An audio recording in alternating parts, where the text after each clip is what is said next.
Hello students. तो आज हम डिस्क्राइब करने वाले हैं क्लास 11th की जो बुक है हॉर्नबिल, उसका पहला पोएम है अ फोटोग्राफ, जिसे लिखा है शर्ली टॉल्सन ने। तो इसमें उन्होंने अपनी माँ के बचपन और अपनी माँ की यादों के बारे में बताया हुआ है। तो वो बताती हैं, चलिए डायरेक्ट लेसन को पढ़ते हैं। कह रही हैं the cardboard shows me how it was. यह कार्डबोर्ड कहा गया है ना, उस फोटोग्राफ को कहा गया है। एक्चुअली पहले क्या होता था ना कि एक बोर्ड टाइप का होता था, उस पे फ़ोटो को चिपका हम देते थे और फिर उस बोर्ड का और फोटो को एक साथ टांग देते थे, मतलब उस पर चिपक जाता था। तो वो उसे कार्डबोर्ड कहा गया है। तो वो कह रही है ना कि जो ये कार्डबोर्ड है मेरी मॉम का, वो आज भी हमें बताता है कि हालात किस तरीके के थे, किस तरीके का सिचुएशन क्रिएट होता था when the two girl cousins went paddling.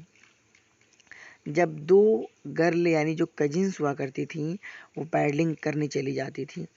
मतलब वो बता रही है ना कि ये कार्डबोर्ड हमको ये याद दिलाता है, ये बात बताता है, जो हमें बताया गया था वो बात क्या था कि किस तरीके के हालात क्रिएट होते थे, किस तरीके की सिचुएशन क्रिएट होती थी ना, जब दो कजिन थी यानी मेरी मॉम की जो दो कजिन थी ना, वो पैडलिंग करने जाती थी। पैडलिंग का मतलब होता है ना कि जब आदमी बीच के किनारे जाता है तो थोड़ा सा गहरे पानी में चप्पलों को निकाल करके चला जाता है, उसमें थोड़ा सा एंजॉय करने के लिए। Each one holding one of my mother's hand, और उनमें से दोनों मेरी माँ के हाथ को पकड़े रहती थी। किस तरीके से मेरी माँ के हाथों को पकड़े रहती थी। And see the big girl some 12 years और सो, और उसमें से जो मेरी माँ थी ना, वो बिग गर्ल थी, सबसे बड़ी लड़की हुआ करती थी, जो करीब 12 साल की थी उस टाइम। यानी उस टाइम मेरी माँ 12 साल की थी और उनकी दो कज़िन थी। जब दोनों लोग कज़िन और मेरी मॉम यानी तीनों लोग जब जाती थी पैडलिंग करने के लिए, तो वो लोग मेरी मॉम के यानी उस बड़ी लड़की के दोनों हाथों को पकड़े रहते थे बहुत अच्छे तरीके से। All three stood still to smile through their hair, तीनों के तीनों एक साथ खड़ी हो जाया करती थी। और चूंकि हवा बीच पे तेज लगती है ना, तो उन हवा से उनके बाल उनके फेस पे आते थे और उन बालों के अंदर से दिखाई देता था कि वो बहुत मुस्कुराया करती थी, स्माइल करती थी। और कब स्माइल करती थी? At the uncle with the camera, जब हमारे अंकल कैमरा लिए होते थे उनके फोटोग्राफ निकालने के लिए। A sweet face my mother's, मेरी माँ का ना बहुत स्वीट फेस हुआ करता था। That was before I was born, ये कब की बात है? जब मैं पैदा भी नहीं हुई थी, यानी मेरे पैदा होने से पहले की ये बात मुझे आज याद आ रही है, जो मुझे बताया गया था कि उस टाइम जब मेरी माँ 12 साल की थी, उनकी फेस बहुत ज़्यादा क्यूट थी, बहुत ज़्यादा सुंदर थी। और कह रही है कि and the sea which appears to have changed less vast their terribly transient feet. यहाँ पर स्टूडेंट्स इन पहले स्टेंजा के लास्ट दो लाइन को ही आपको अच्छे से समझना है।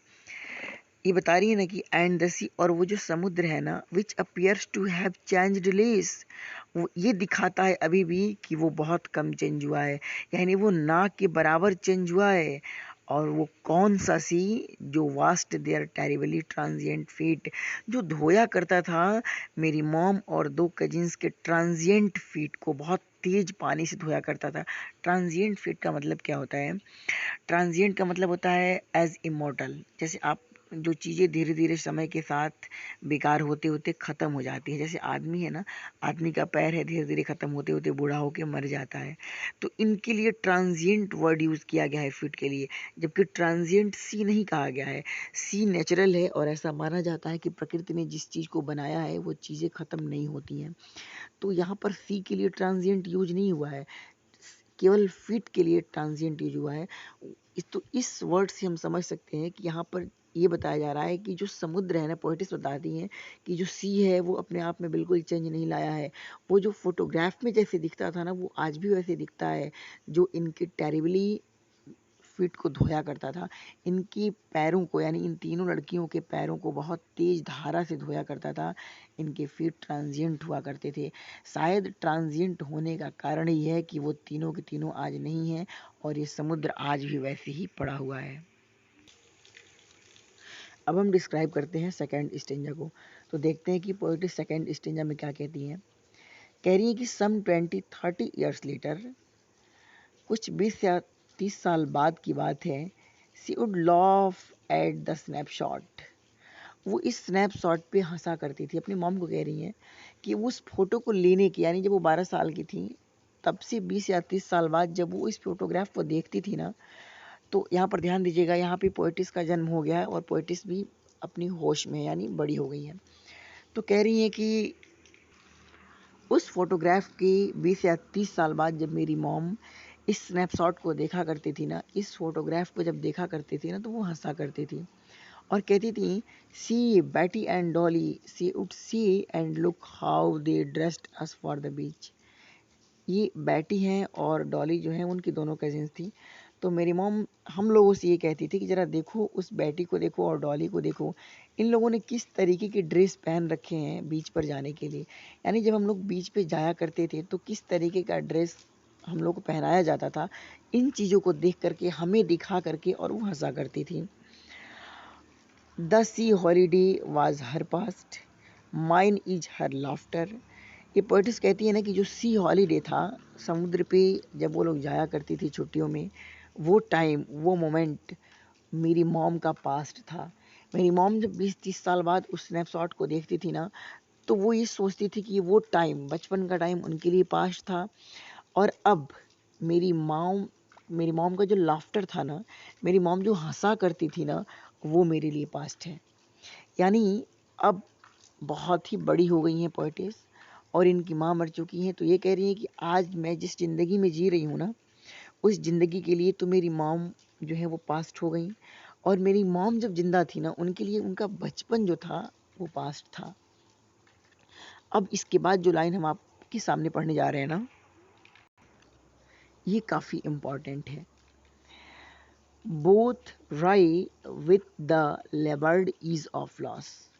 देखिए, एक चीज़ ध्यान से आप समझिएगा कि यहाँ पे कहा क्या जा रहा है। जैसे इन्होंने अभी बताया कि मेरी मॉम की जो हॉलीडे थी वो मेरी मॉम की पास्ट थी, और मेरी पास्ट क्या है, मेरी मॉम की लाफ्टर जो है, मेरी मॉम की जो हंसी है, वो मेरे लिए पास्ट हो गई है। यानी मॉम अभी है नहीं, वो उनका डेथ हो चुका है। अब कह रही है बोथ, यानी ये दोनों चीज़ें, यानी मेरी मॉम का बचपन और मेरे लिए मेरी मॉम, ये दोनों चीज़ें ख़त्म हो गई हैं। तो अब क्या हो रहा है कि बोथ राय, दोनों डिसअपॉइंट हो गई हैं, दोनों एकदम बिल्कुल निराश हो गई हैं। किस तरीके से निराश हो गई? एक टाइम था कि मतलब टाइम के साथ दोनों चीज़ें निराश हो गई, डिसअपॉइंट हो गई। With the laboured of loss, ease को अभी छोड़ते हैं, पढ़ रहे हैं with the laboured of loss. जिन्हें हम बहुत लेबर करके पाते हैं ना, और वो चीज़ें लॉस हो जाती हैं, ऐसा घटना 2 बार हुआ था। मेरी मॉम ने बहुत अधिक, चूँकि हम अपने जब लाइफ में जीते हैं ना, तो हम हर चीज़ों के लिए बहुत लेबर करते हैं, बहुत ज़्यादा। और जब चीज़ें मेरे से लॉस हो जाती हैं तो हम सोचते हैं कि ओह! कितना ज़्यादा मेहनत करके, कितना टाइम खर्च करके, कितना इम्पोर्टेंस दे करके हमने उस चीज़ को पाया हुआ था। तो यहाँ पर पोएटिस ये बता रही हैं कि मेरी मॉम ने बहुत ही ज़्यादा स्ट्राइव करके अपने बचपन को पाया हुआ था, यानी हार्ड लेबर करके उन्होंने पाया हुआ था, उनका भी लॉस हो गया, उन्होंने अपने बचपन को खो दिया। और हमने बहुत ही लेबर करके, कितना ज़्यादा भगवान से प्रार्थना करके, क्या क्या करके वैसी मॉम को पाया था। यानी हमने भी बहुत अधिक लेबर करके माँ को पाया था, वो माँ भी क्या हो गई, चली गई। और जो ये लेबर लॉस हुआ ना हम लोगों का, दोनों का, वो ईज़ में बदल गया। ईज़ का मतलब यहाँ पर क्या है, बड़ा ईज़ी वे में। जैसे कोई, जब किसी की मॉम चली जाए, किसी का बहुत प्यारा कोई चीज़ चला जाए, तो धीरे धीरे वो अपने आप में जीना सीख लेता है। यानी अब उसके लिए उसकी न रहने के बाद भी जीना मुश्किल नहीं होता है, यानी ईज़ी होने लगता है। उसकी कमी तो रहती है लेकिन ईज़ हो जाता है। तो वही कह रही हैं कि बहुत लेबर करके जो चीज़ मेरी मॉम को मिली थी, उसकी बचपन, उसके खोने के बाद भी मेरी माँ ईज़ हो गई, यानी वो भी जीने लगी। और देखो, मेरी जो मॉम थी, मेरी बहुत लेबर करने के बाद ऐसी मॉम मिली थी, वो भी चली गई, तो मेरा जीना भी ईज़ हो ही गया। तो यहाँ पर ये बताया जा रहा है कि बहुत लेबर करके कोई चीज़ मिलती है और वो चली जाती है, फिर भी ईज़ हो जाता है रहना, बेशक उसकी कमी पूरी तो नहीं होती है। अब लास्ट स्टेंजा में ये क्या कहती हैं, कहती है now she has been dead nearly as many years as that girl lived. अब मेरी मॉम मर चुकी हैं, लगभग उतने साल हो गए हैं उनके मरे हुए, जितनी वो लड़की थी, जब वो लड़की रहा करती थी। लड़की अपनी मॉम को कह रही हैं। अब वो लड़की कब थी? लड़की का किस उम्र में जिक्र हुआ है इस लेसन में उसकी मॉम का, यानी 12 साल की उम्र में। तो कह रही है कि जितनी उम्र की वो लड़की थी ना, उतने ही दिन लगभग हो गए हैं मेरी मॉम के मरे हुए। यानी जब ये पोइट ये बात बता रही है ना, तो पोइट के बताते समय 12 साल पहले इनकी माँ मर चुकी हैं। इनके मॉम की मौत के 12 साल बाद ही हम लोग ये बात बता रही हैं, और कह रही है एंड ऑफ द सर्कमस्टांसेस, और इस परिस्थिति पर, इस सिचुएशन पर, मॉम की मौत के बारे में जो सिचुएशन है, उस सिचुएशन पर देयर इज़ नथिंग टू से एट ऑल। मेरे पास बोलने के लिए कुछ वर्ड नहीं होता है, मेरे पास कुछ वर्ड नहीं है मैं बोलने के लिए। इट्स साइलेंस साइलेंसेस, इसकी जो चुप्पी है ना, किसकी चुप्पी, इस मॉम की जो कार्डबोर्ड की चुप्पी है, इसकी फ़ोटो की जो चुप्पी है ना, ये अपनी फ़ोटो में कुछ नहीं बोलती है। इसकी चुप्पी मुझे चुप करा देती है, मुझे कुछ नहीं बोलने देती। यानी मैं बहुत ही डिस्करेज हो जाती हूँ जब ये बात सोचती हूँ, समझती और देखती हूँ, तो मैं बिल्कुल साइलेंस हो जाती हूँ, मैं कुछ नहीं बोल पाती हूँ। तो स्टूडेंट्स, आप इस कहानी को सॉरी आप इस पोएम को अच्छे से पढ़ो और समझो कि ये पोएम कहना क्या चाहती है।